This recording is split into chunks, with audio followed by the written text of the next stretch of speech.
भारत का अशोककालीन का एक ऐसा कुआं जो दुनिया के सबसे बड़े रहस्यों में शामिल है। यही नहीं, इसे पूरी दुनिया का सबसे रहस्यमय कुआं माना जाता है।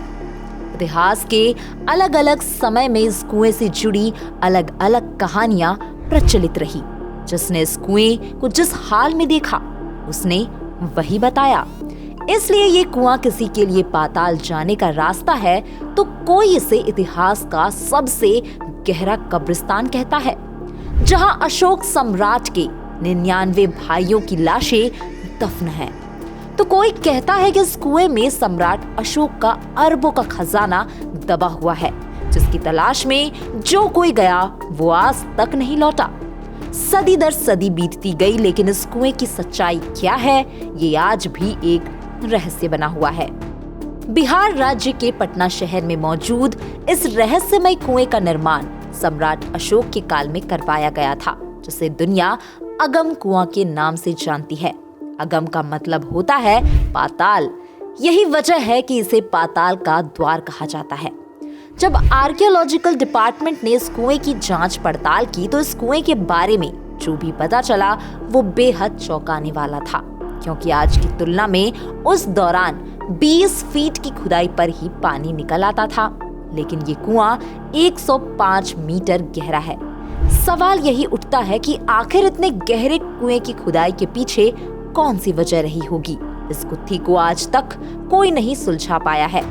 हालांकि कई लोग आज भी इस बात को दावे से कहते हैं कि इसमें सम्राट अशोक का गुप्त खजाना रखा जाता था और अंदर आज भी सम्राट का खजाना दफन है। इसके बारे में ये भी दावा किया जाता है कि सम्राट अशोक ने अपने 99 भाइयों का कत्ल करके इसी कुएं में फिकवा दिया था। हालांकि सम्राट अशोक की महानता देखते हुए इस बात पर यकीन नहीं होता, लेकिन फिर भी कुछ लोग अपनी इस धारणा के साथ अटल दिखते हैं। वो दावा करते हैं कि सम्राट अशोक ने अपने ही भाइयों का कत्लेआम किया था। यही नहीं, सदियों से इस कुएं से एक ऐसी बात जुड़ी हुई है जिसने आर्कियोलॉजिकल विभाग के साथ वैज्ञानिकों को भी परेशान कर रखा है। आपको सुनकर हैरानी होगी कि इस प्राचीन कुएं का पानी कभी नहीं सूखता और बाढ़ आने पर भी जल स्तर वैसा ही बना रहता है। कहा जाता है कि यह कुआं गंगा के अंतिम छोर गंगा सागर से जुड़ा है, इसलिए यह कुआं आज तक नहीं सूखा। इस कुएं के गंगा सागर से जुड़े होने के पीछे भी एक कहानी कही जाती है। एक बार किसी अंग्रेज की छड़ी बंगाल के गंगा सागर में गिर गई थी, जो बाद में इस कुएं से निकाली गई। छड़ी गंगा सागर से होते हुए पाटलिपुत्र पहुंची और कुएं के पानी पर तैरती हुई देखी गई। आज भी वो छड़ी कोलकाता के एक म्यूजियम में रखी हुई है। देखने वाले तो ये भी बताते हैं कि इस कुएं का पानी अपने आप रंग भी बदलता है।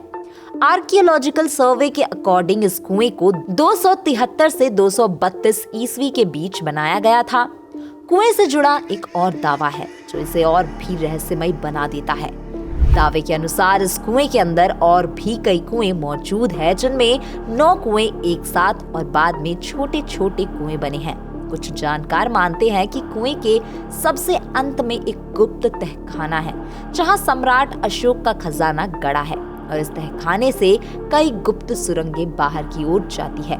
माना जाता है कि इस रहस्यमय कुएं को ब्रिटिश खोजकर्ता लॉरेंस वॉडल ने खोजा था। खोजकर्ता वॉडल ने इस बात का उल्लेख किया था कि उस समय जब भी कोई धनी मुस्लिम व्यक्ति पाटलिपुत्र आता था तो वह इस कुएं में सोने चांदी के सिक्के डाल दिया करता था। इसके अलावा डकैत भी लूटपाट के बाद इस कुएं में कुछ डाला करते थे। माना जाता है कि जब इस कुएं की खोज की गई तो आसपास कई मूर्तियां मौजूद थी। दोस्तों, आप इस कुएं के बारे में क्या सोचते हैं? कमेंट करके हमें जरूर बताएं।